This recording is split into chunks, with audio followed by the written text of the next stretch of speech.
সর্বশেষ, এটা খুব মনোযোগ দিয়ে শুনবেন, একজন নারীর উচিত নির্জনতা থেকে পর্দা করা। অর্থাৎ আপনি বোরকা পরলেন, হিজাব পরলেন, পার্কে গিয়ে আপনি একজন পুরুষের সঙ্গে বসে আছেন, এটা কোনো পর্দা নয়, এটা কোনো হিজাব নয়, এটার নাম নেকাব নয়। নেকাব মানে আমি জাস্ট আমার চেহারা ঢেকেছি তা নয়, বরং এই নেকাব দিয়ে আমি আমার চরিত্র, আমি আমার সতীত্ব সব কিছুকে ঢেকে নিয়েছি। ঠিক কিনা বলেন?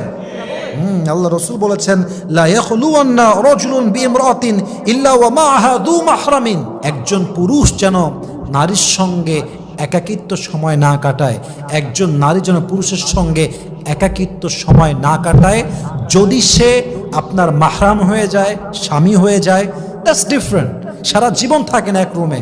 বাট যে আপনার জন্য মাহরাম নয়, তার সঙ্গে নির্জনের সময় কাটানো, এটা স্পষ্ট হারাম কাজ। অতএব জাস্ট পর্দা করলেই হবে না, পর্দার পাশাপাশি কোনো পরপুরুষ আমাকে দেখতেও পারবে না, আমার সঙ্গে একাকিত্ব সময়ও কাটাতে পারবে না। ঠিক কিনা বলেন?